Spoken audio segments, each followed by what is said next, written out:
If you're fascinated by the darker sides of humanity, join us every week on our podcast, Serial Killers, where we go deep into notorious true crime cases. With significant research and careful analysis, we examine the psyche of a killer, their motives and targets, and law enforcement's pursuit to stop their spree. Follow Serial Killers wherever you get your podcasts and get new episodes every Monday. You're listening to Campus Killings, brought to you by AbJack Entertainment. Be sure to check out some of the other great true crime podcasts from this network, including The Murder in My Family, DNA ID, Zodiac Speaking, Scene of the Crime, Missing Persons, Beyond Bizarre True Crime, and Citizen Detective. All of these podcasts are available for you to binge on right now, wherever you listen to podcasts. Subscribe where you're listening to this podcast so you don't miss an episode.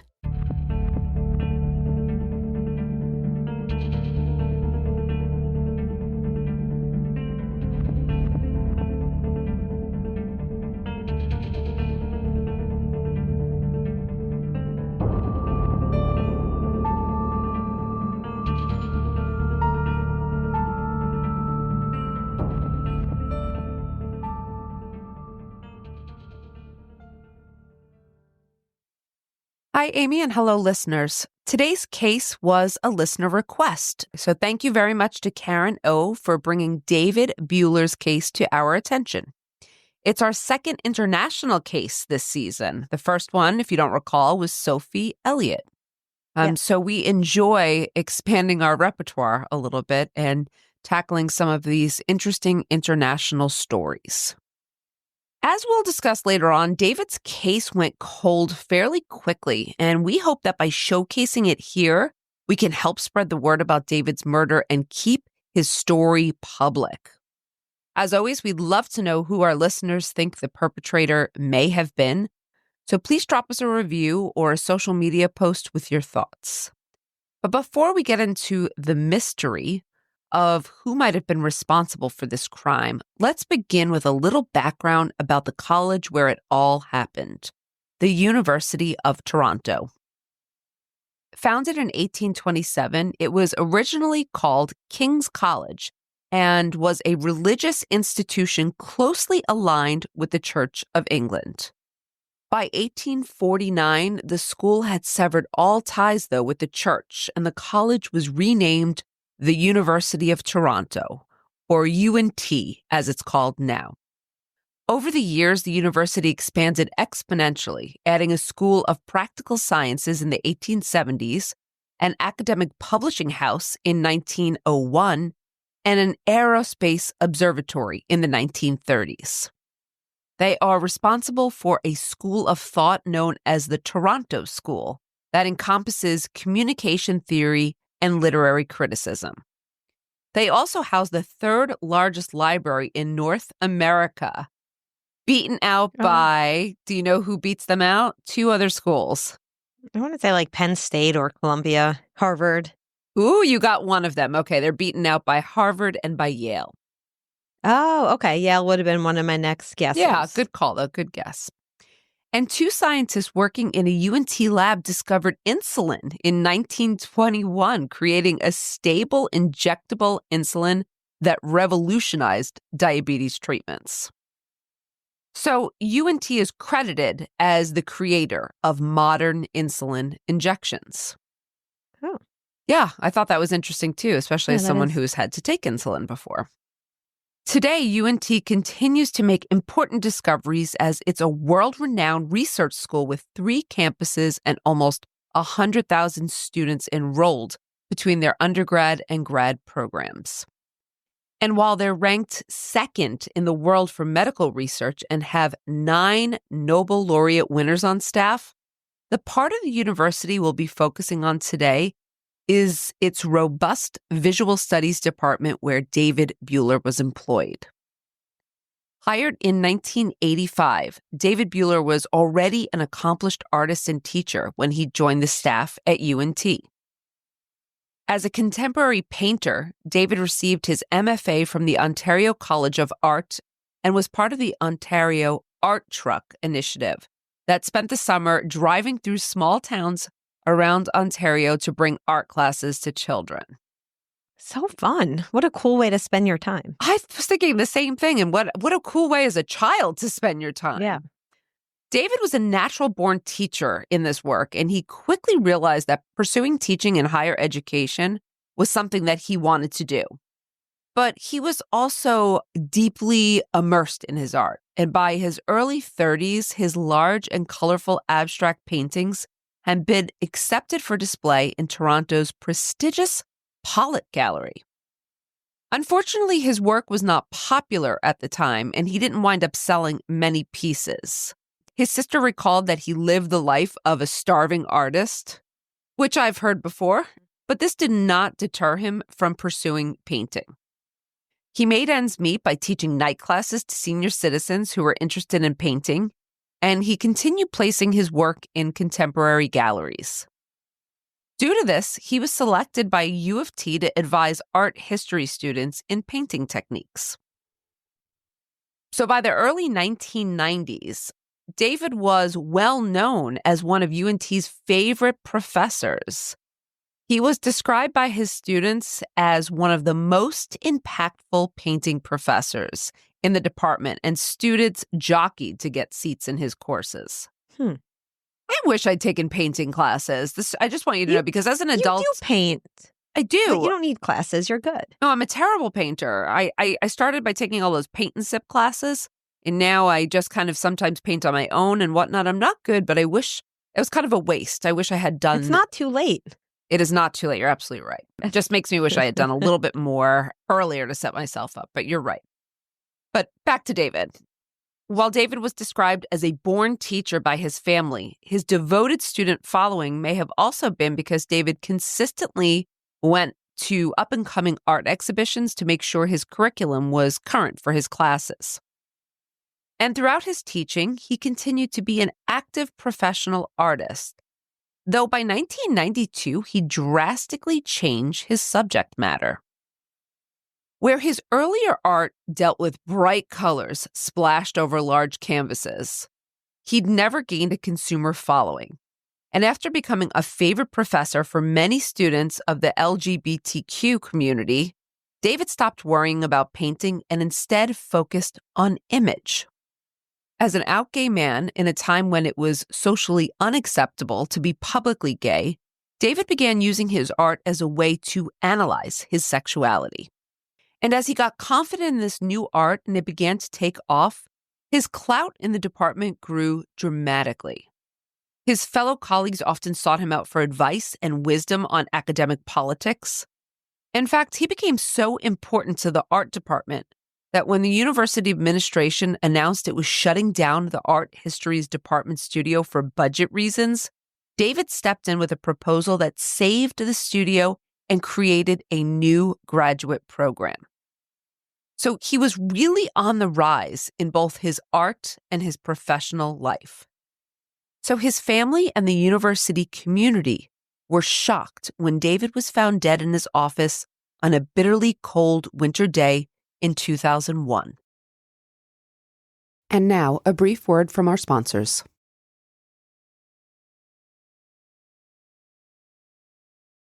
On January 18th, 2001, David did not show up for either of the two classes he was slated to teach, and the students were concerned.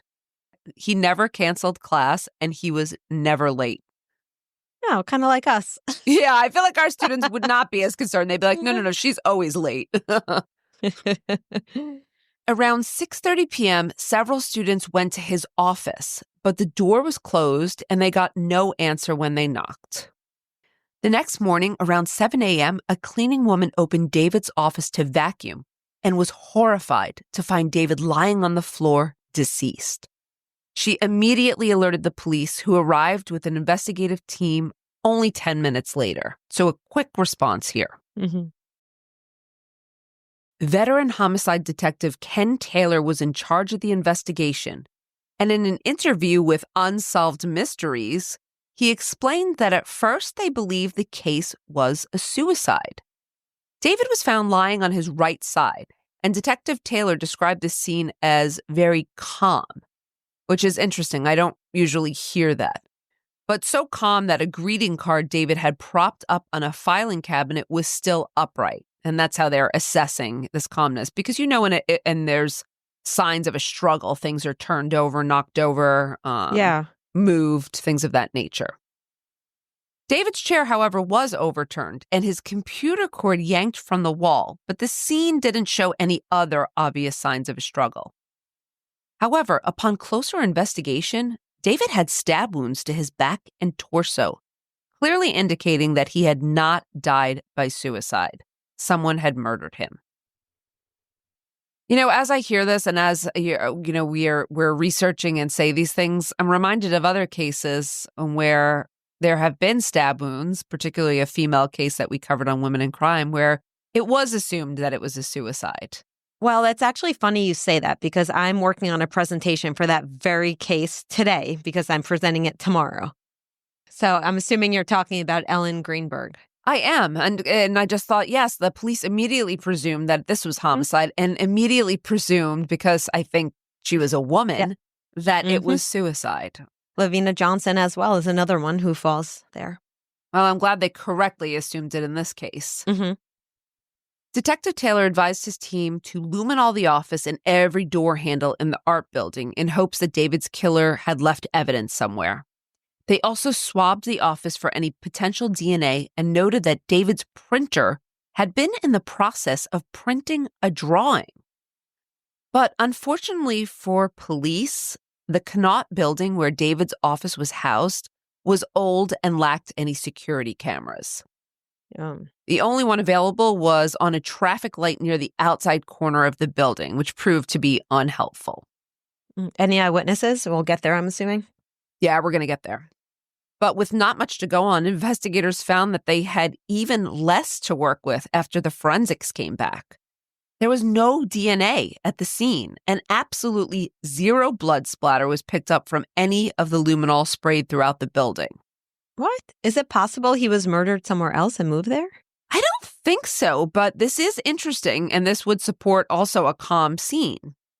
Investigators never located a murder weapon, and though they interviewed over 230 people who'd been in the building between David's arrival around 1 p.m. and the discovery of his body the next morning, they really gathered very little information. The only clue was from attendees of a baby shower on the first floor, who said they'd heard what sounded like an argument and a thud above them. But they weren't able to say if the voices were male or even if it was actually an argument or just loud talking. But this also could give a little bit of a timeline. Yes, absolutely. But that's all they really had at this point. Yeah. Oh, and I'm sorry, they had his computer and his desk phone. The computer logged keystrokes until the cord was pulled from the wall. And between that, the baby shower guest, and the timestamp voicemails he left, detectives were able to determine a general timeline. At 1:09 p.m., David turned the computer on, and a minute later, he placed a call and left a voicemail for a colleague. Then, at 1:30 p.m., the baby shower guest described that potential argument and the thud from where David's office was. At 1:58, the computer noted someone looking at paintings on David's computer. And at 2:02, AppleWorks, a drawing program, was opened. For the next 20 minutes, a drawing that detectives described as a doodle was done in AppleWorks. The drawing depicted two men looking at each other. One had glasses and slightly resembled David, while the other was naked, with his hands stretched above his head and his face fuzzed out. This drawing was saved at 2:21 and sent to the printer just 3 minutes later. However, investigators noticed that the drawing saved at 2:21 was just the images of the two male figures, but the printout found after David's murder had 6 words above the figures. So what that told them was that the words must have been added in the 3 minutes between the image being saved and being printed. Okay, I'm dying to know what these words said. And so was I, but they've never been released to the public. No. I know. I'm sorry. I know. Oh, okay. I know. I think Not your fault, but it's not my fault, but you know the reason why is they're thinking that they'll withhold them because only the real killer would know what the words were. So, in case of investigation and or confession. mm-hmm. But yes. Okay. At 2:25, the plug was severed from the computer, and investigators believe that David was killed at this time. Which begs, I was going to say the question, but many questions. Who created the drawing and printed it? Was it David and he was interrupted? Or had David been killed earlier and the drawing was made by his murderer, possibly? So several questions to answer here. When interviewed by the police, David's best friend, Paul Castleman, said the drawing didn't look like David's style. He said the doodle was too coarse to fit with the rest of David's work. I'm assuming they could have an expert come in to analyze this also. I mean, maybe, but can you tell? I'm sure. I don't know if Isn't it's it like a handwriting analysis? So I don't know if it's like a handwriting analysis. I don't know about, because I'm not artistic. And Yeah. I don't know about artistic styles very much. Mhm. And I can tell you here that another of David's friends said he had seen David use similar computer sketches in other contexts. So it was possible that David had done the drawing. In either instance, both detectives and David's friend Paul believe the drawing has something to do with David's murder. And an early theory posed was that maybe one of the hired models David used for his paintings was the perpetrator. Interesting. But yeah, then after interviewing a few of the men who'd modeled for him over the years, investigators found nothing untoward or personal. David had only been extremely professional, and the models had reportedly all enjoyed working with him. Well, so they say, right? Yes. So they say. But, they couldn't find anything to find a grudge or a personal relationship. Another early theory was that maybe because David was openly gay, his murder might have been a hate crime. At a time, remember when I said it might not have been as acceptable, socially acceptable, to be openly gay. So David's family told investigators that he often frequented gay bars in downtown Toronto and was very active in the gay community. Between this and the fact that David's paintings heavily featured homosexual themes, investigators wondered if David had made any enemies by being so open about his sexuality. But after assessing the available evidence, this theory was ruled out as well. No other hate crimes towards the gay community had taken place around the time of David's murder. And while David was open about his sexuality, he wasn't an activist and he lived his life pretty quietly. However, inquiries into the hate crime theory led investigators to discover that David was on a dating website, a gay dating website, and they wondered if he might have been killed by a jilted lover. Oh, it sounds like an interesting theory. Did that go anywhere? Unfortunately, this theory was also dead-ended pretty quickly as well. In looking into his profile, they found that he hadn't had any contact with anyone through the website. And after interviewing many people at the bars David frequented, it became clear that David hadn't been involved in any romantic relationships for a long time.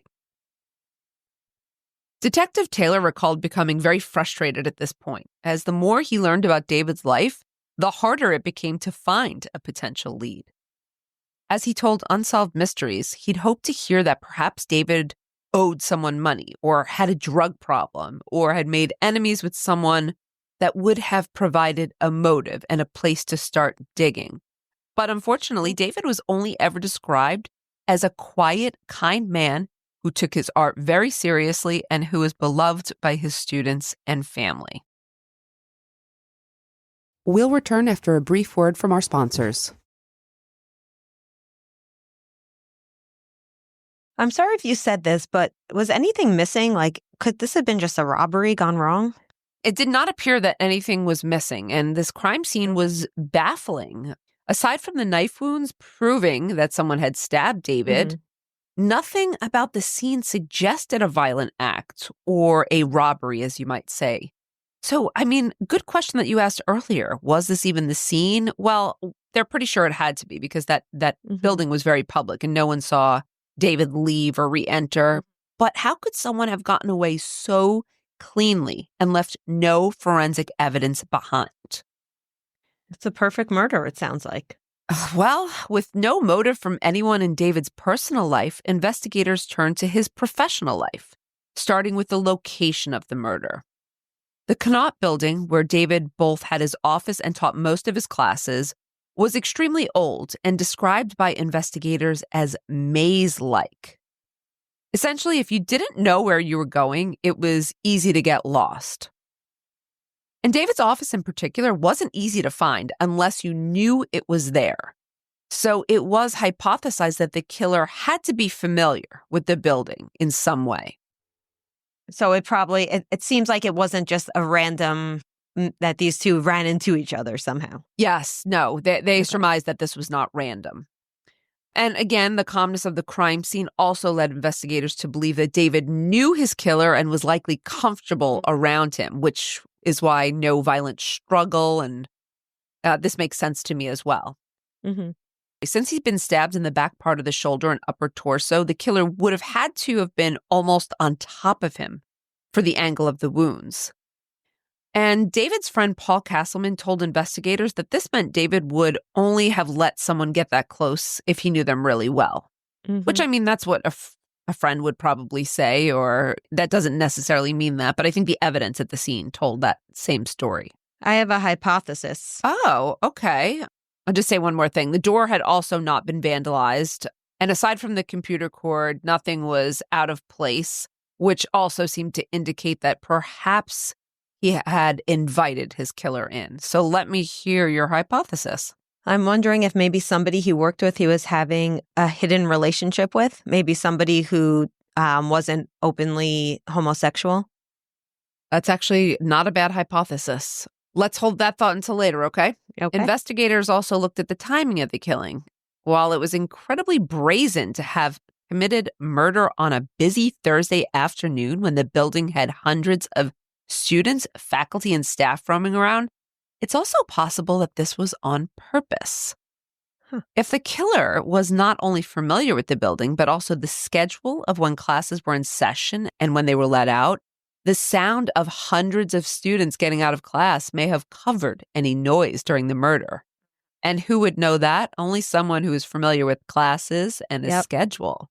And it would have been easy to slip into a crowded hallway unnoticed, right? And leave through one of the many exits with the flow of students.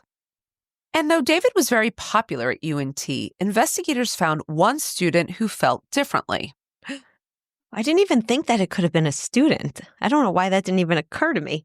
You know, that is interesting, Amy, as a professor, that you thought it must have been a colleague and not a student. I'm sorry, continue. Well, I guess you thought so because they talked about the comfortable space too, and we just assume that students aren't having relationships with professors. You're exactly right, Megan. Detective Taylor described this student as loud, intimidating, and abusive. Just in case you're going to ask me who the student was, I'm going to tell you right now, just like those 6 words, his name was never released. Oh, no. Okay.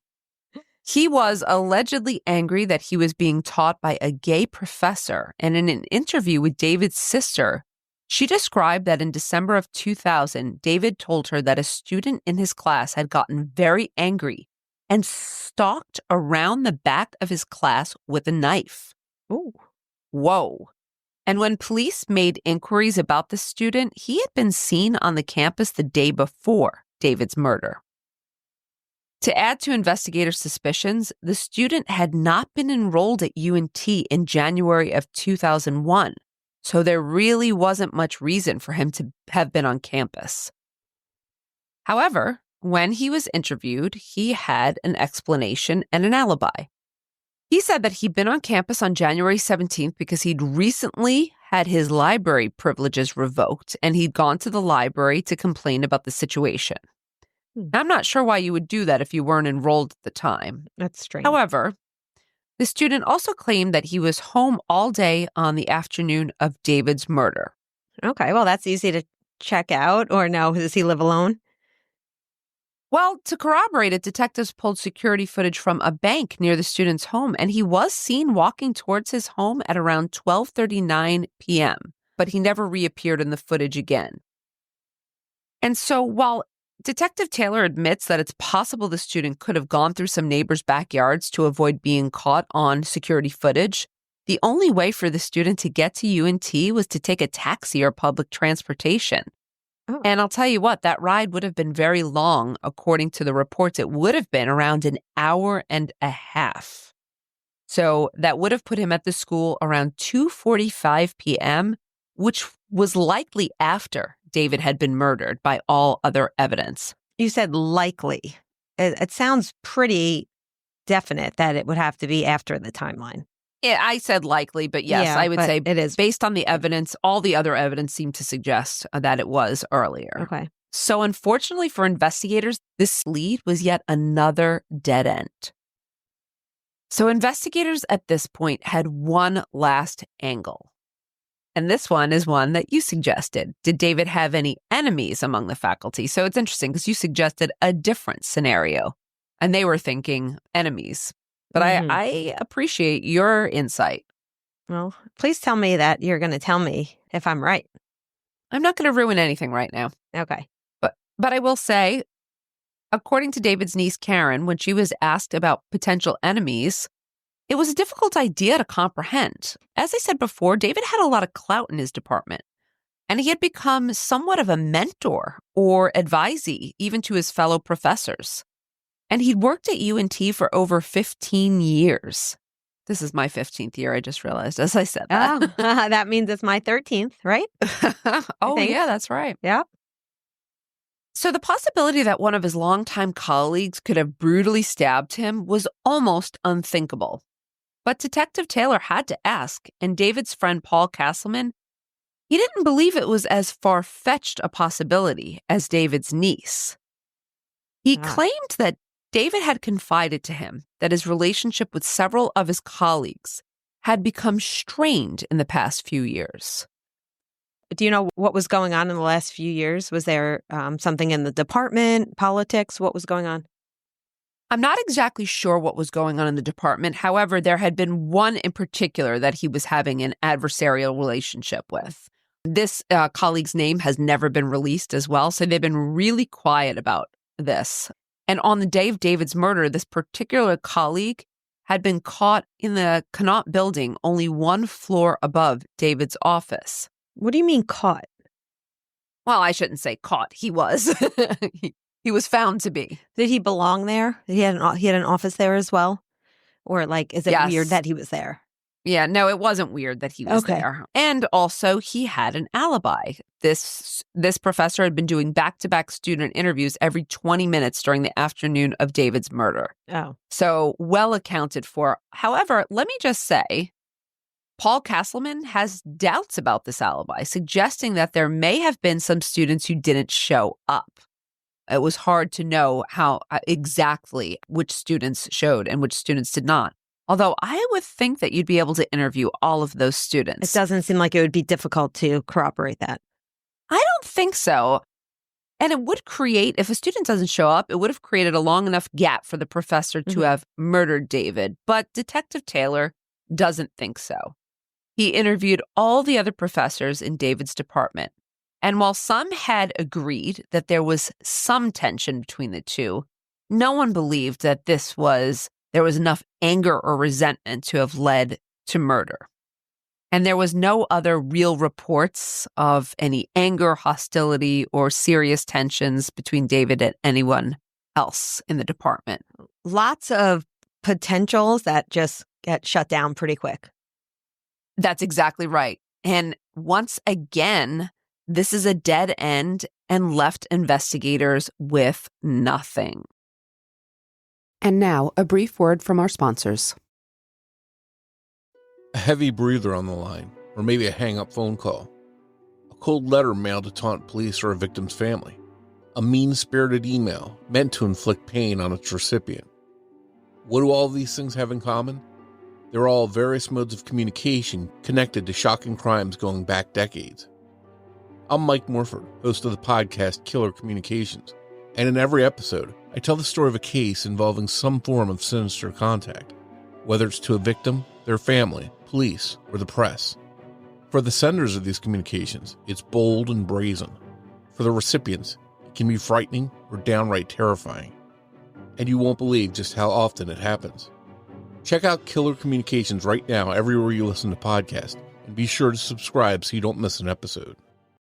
And Amy, I'm going to have to disappoint you right now because as of this recording, it's been 24 years and David Bueller's case still remains unsolved. Wow. And it still continues to eat at Detective Taylor. Even 19 years later, when he was interviewed by Unsolved Mysteries for the case, he expressed his frustration at never having caught David's killer. He claimed to think about this case daily and has never felt right about not being able to bring closure to the Bueller family. For their part, David's family still has hope that this case will be solved at some point. They even agreed to be featured on a Canadian true crime show called To Catch a Killer that aired in 2014 for the possibility of any new information and answers. I've actually heard of this show. Have you? I think you might be thinking of To Catch a Predator, which is the show we have in the U.S. Oh, no. I know that show very well. I show a clip of that in my media and crime class, so I'm not. I show a clip of that in my regular intro to crim class. Oh, do you? When I talk about entrapment. I was going to say, why are you showing that entrapment? Yeah. That makes perfect sense. Okay. This show was hosted by retired police officer and criminology professor Mike Arnfield, who led a team of civilian investigators. With the Bueller family's permission, they reopened David's case to take a second look at the autopsy report and the suspects. And while they agreed with initial investigations that the killer was definitely someone David knew, they disagreed about the viability of the student and faculty suspect alibis. Oh. So this is interesting. In their civilian investigation, they reported that the student's alibi of not being able to get to the school for the time frame of David's murder may have been false. So they went back and they calculated both taxi and public transportation that could have gotten the student from the bank, where he would have picked up the bus or taxi, to the school in less than 45 minutes. And that's a huge discrepancy from what the previous investigation had revealed, that it would have been well over an hour and a half. So this would have given him ample time to commit the crime. However, it's important to note that the student was never seen on security footage returning to the bank to catch any transportation, so we don't know. Okay, but it's possible he could have gotten a ride from someone. There's possibilities. So even if the student had gotten transportation from some other area, 13 years passed between the murder and the new investigation, meaning that bus and taxi routes may have well been more efficient in 2014 than they were in 2001. So this could account for the time difference. And I could have gotten a ride from someone else who just didn't remember. There's so many explanations. The civilian investigation also found that the student left Canada almost immediately after David's murder. Oh. Which could be coincidental, of course, but also, could be a little suspicious after a murder like that. Yeah, I would agree. Okay. Doesn't look great. The team also ran into immense issues trying to get information from UNT about the faculty. So the team reported being shut down by the university staff when they brought up David's name, and they were only able to get one former student of David's to speak on the record. And this student disagreed with Detective Taylor's belief that the tension in David's department was purely normal intercollegiate disagreement. In fact, she claimed that just before David was killed, there was a ton of political jousting happening in the department as they were deciding who would be the new department head. Oh, God. We've had some issues with that too. We definitely have. I feel like our issues are the opposite, though. We're all fighting not to be the department. That's what I mean. Yes. Well, in this case, she remembered that several faculty had selected David for the position, but there was one professor in particular who deeply disagreed with David's academic politics. And the student felt that that professor was the suspect the investigation should have looked at much more closely. Okay. And did not. This sentiment was also backed up by one of David's close friends, Andrew Ward.